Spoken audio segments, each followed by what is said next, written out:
العرب میں یہ رواج پایا جاتا تھا کہ جب کوئی شخص وفات پا جاتا تو اس کی بیوہ کی شادی کرنے میں جلدی کی جاتی.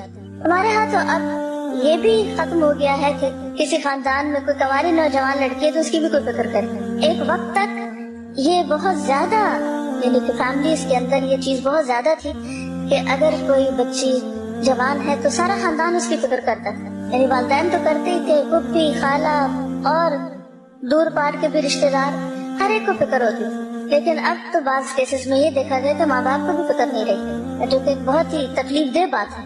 کیونکہ بعض بچے اس بات کی شکایت بھی کرتی ہیں کہ ان کے پیرنٹس ان کے شادی کی فکر نہیں کرتے, یا کرتے بھی ہوں گے تو ان پہ ظاہر نہیں کرتے, یا پھر رشتے آتے ہیں تو قبول نہیں کرتے, کیا سوچ کر کہ یہ ان کے معیار کے مطابق نہیں.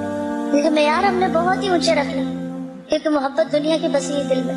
چھوٹی موٹی بھی کسی انسان کے اندر کمی بیشی ہو تو پھر وہ قابل قبول نہیں رہتا, اور اس طرح نکاح کو مشکل سے مشکل بنا دیا گیا. جبکہ اس کے برعکس زنا جو ہے, یہ حرام کام یا غلط طریقے جو ہیں ان کو انکریج کیا گیا ہر طرح سے, جبکہ یہ اسلام کی روح کے بالکل خلاف ہے. یعنی بچیوں کو عام طور پر لڑکوں کے ساتھ کھلا میل ملاپ کی اجازت ہوتی ہے اور ان کے سب کام کاج کرنے کی, حجاب کی بھی کوئی خاص پابندی نہیں. تو حرام کاموں کے لیے راستے کھلے ہیں لیکن نکاح کے راستے بند ہیں. یعنی ایک بچی اگر گھر سے جاتی ہے تو ماں باپ عام طور پر فکر نہیں کرتے کہ کہاں جا رہی ہے, کس کے ساتھ جا رہی ہے.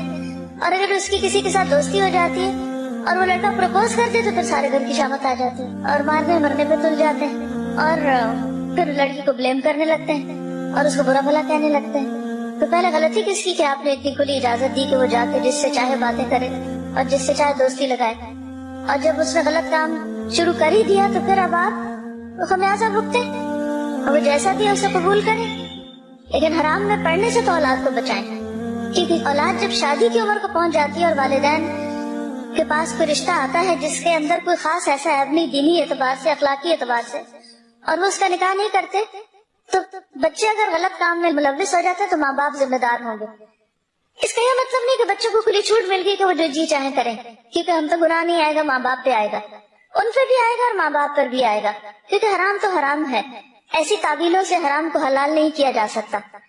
لیکن دیکھنا یہ چاہیے کہ ہم اپنی سوسائٹی اور کلچر کے ان طور طریقوں کو کس طرح درست کریں. اور اس کی ایک بڑی وجہ ہے کہ چھوٹی چھوٹی باتوں پہ بعض اوقات خاندان والے ایک دوسرے سے ناراض ہو بیٹھتے ہیں. اگر کسی نے رشتہ پوچھا اور نہیں کیا تو اس پہ ناراض ہو گئے, اگر کسی کے گھر گئے تو مرضی کے مطابق خاطرداری نہیں ہوئی تو ان سے ناراض ہو گئے. تو آپ دیکھیے کہ جب رشتہ داریاں ہی کاٹ لی جائیں تو پھر کون آپ کی کیئر کرے گا. تو اس کے نتیجے میں کیا ہوا کہ لوگ لمبے چوڑے خاندانوں کے باوجود بھی آئسولیٹڈ ہیں اور اکیلے ہیں, اور کوئی ایک دوسرے کو پوچھنے والا نہیں رہا. پھر کہتے ہیں کہ خون سفید ہو گیا. یہ سوچنا چاہیے کہ ریڈ سیلز ختم کیوں ہوئے اور اس کا علاج کیا ہے.